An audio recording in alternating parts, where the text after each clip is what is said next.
घेता का पेयम धन्य तुकोबा समर्थ जेने केला हा पुरुष. अरे जन्माला आलाय जाणं हे निश्चित आहे.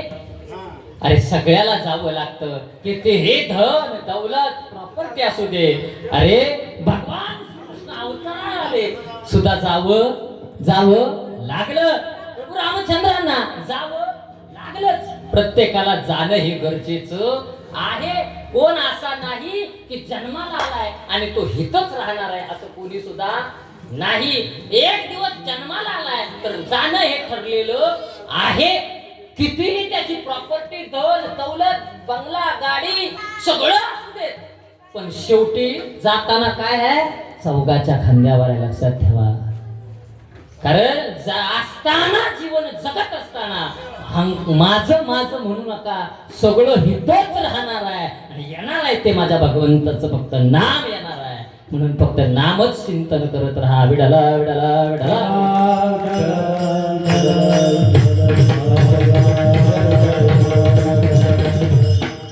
अरे कितीही माझं म्हणा. कारण तुका म्हणे अहंकार गेला. तुका म्हणे त्याचा देव झाला. ज्याचा अहंकार गेला त्याचा तुका म्हणे देव झाला.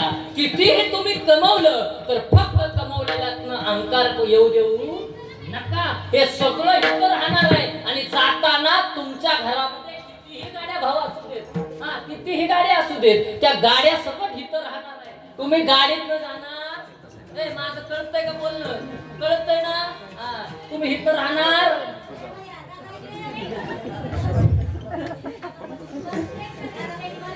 तुम्ही इथं राहणार नाही आणि मीही राहणार. म्हणजे काय घालवायला का मला सगळेच? अरे सगळेच जाणार आहे. मला सांगा इथं असणारे टाळ राहणार आहे. टाळकरी जाणार आहेत. अरे विना राहणार आहे. विनेकरी जाणार आहे. अरे कितीही गोड पकवाज वाजू द्या पकवाज राहणार आहे. वाजवणारे जाणार आहे. अरे सिस्टीम कितीही गोड ठेवू द्या सिस्टीम राहणार आहे. सिस्टीमचा मालक जाणार आहे. आणि हे असणारा मंडप राहणार आहे. या मंडपातले सगळे जाणार. बघा कळतंय का? माझं कळतं बोलणं ना? मंडप राहणार आहे. आपण सगळे जाणार आहे. कारण त्याच्या हातात आलं ना त्याच्या मनात जर आलं तर तुमचा आमचा इथंच कार्यक्रम होणार. तुम्ही महाराजातच का? अरे कितीही जर कमवलं तर सगळं इथं राहणार आहे. आणि तुम्ही फक्त भावकीच्या चौघाच्या खांद्यावरून जाणार आहे. अरे बंगल्यावरती कितीही सोलर बसवला तरी शेवटच्या अंघोळ बाथरूम मध्ये नाही. शेजारच्या दरवाजाच्या पुढे आणून बॉडी ठेवतात आणि तिथं आंघोळ घालतात. अरे घालताना गरम पाणी किती कोमट आहे आणि किती कडक आहे हे बघितलं जात. कितीही तुम्ही सोलर बसवा म्हणता शावर बसवा तरी शेवटची आंघोळ कुठं आहे? दारात आहे. अरे कितीही माझं जरी म्हटलं तर सगळं इथं राहणार आहे. फक्त येणार फक्त त्याचं नाव येणार बाकी काही येत नाही. आणि मग शेवटच्या वेळेला चौघाच्या खांद्यावरून गेलं आणि त्या आजीला आंघोळ घातल्यानंतर नातवांड रडायला लागली. आता वडिलाला पोरं म्हणायला लागली बाबा अहो आजीला घेऊन कुठं चालली आहेत माणसं. बाप म्हणला बाळ्या आजीला घेऊन कुठं चाललेत वय? आजी आता देवा घरी चालली. आणि ती पोरं त्या बापा बरोबर मशानभूमीत गेली. आणि मशानभूमीत गेल्यानंतर त्या आजीला आग्नी पेटवल्या. परत त्या नातवाला विचारलं नव बाबा मागाशी तुम्हाला आम्ही विचारलं आजीला घेऊन कुठं चालले ती? तुम्ही म्हणता देवाच्या घरी. आता अग्नी दिला आता कुठं चालले? आजी कुठं चालली? अरे बाळ्या आजी आता स्वर्गात चालली. आणि त्याच पोराने पुन्हा घरी आली आणि शेजारची शाळेतली पोरं भेटली.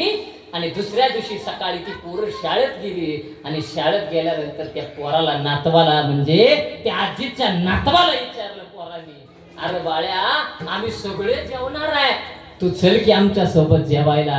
मी काय सांगतो ऐका, माझं लक्ष देऊन बारकाईने कीर्तन ऐका. आणि त्या पोरांना विचारलं की बाळ्या, अरे आम्ही सगळ्यांनी डबा आणलाय, तू चल की आमच्या सोबत जेवायला.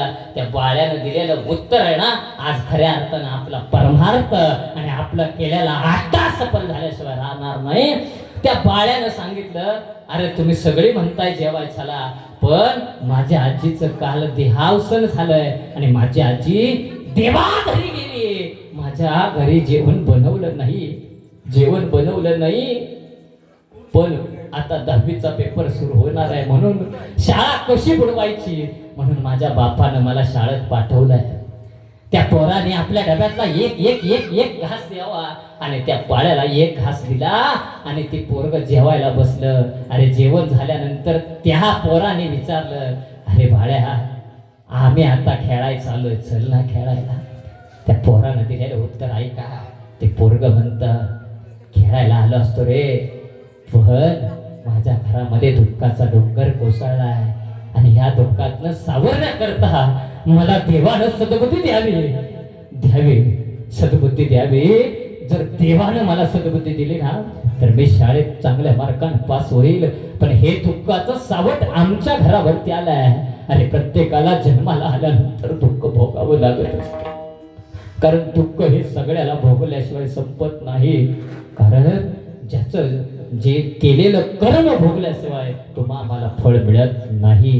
केले कर्म झाले त्याची भोगा आले, उपजले मेले आयुष्य किती, उपजे ते नासे ते पुनरपे दिसे, हे परिभ्रमे. अरे जन्माला आला ना तर तुम्हाला दुःख हे 100% काय करावं लागतं, भोगावंच लागतं. आणि त्या बाळ्याने आणि हे मित्र परिवार या शाळेमध्ये खेळण्याकरता गेल्यानंतर त्या पोराने विचारलं, बाळ्या तू का खेळत नाही आमच्या बरोबर.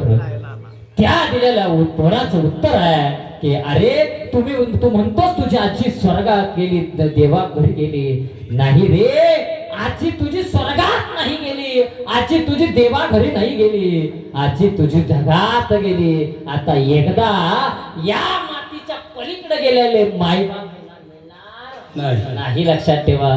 नाही रे,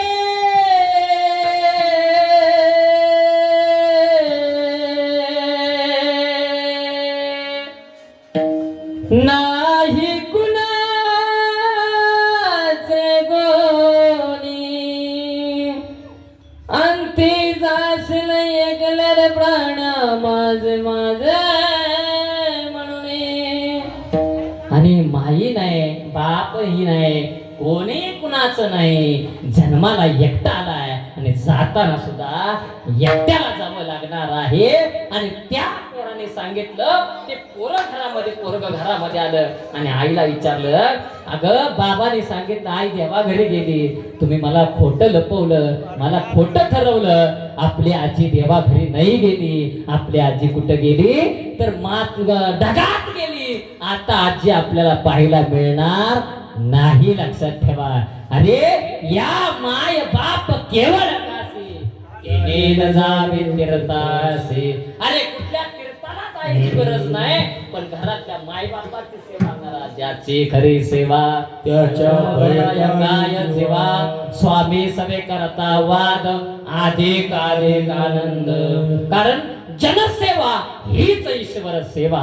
कारण तुम्ही जर आई बापाची सेवा केली तर कुठल्या देवाला जायची गरज नाही, कुठल्या तीर्थाला जायची गरज नाही, नवे काशीला जायची गरज नाही, अयोध्येला जायची गरज नाही, बालाजीला जायची गरज नाही, 12 ज्योतिर्लिंगाला जायची गरज नाही. फक्त घरातल्या माई बापाची सेवा करा.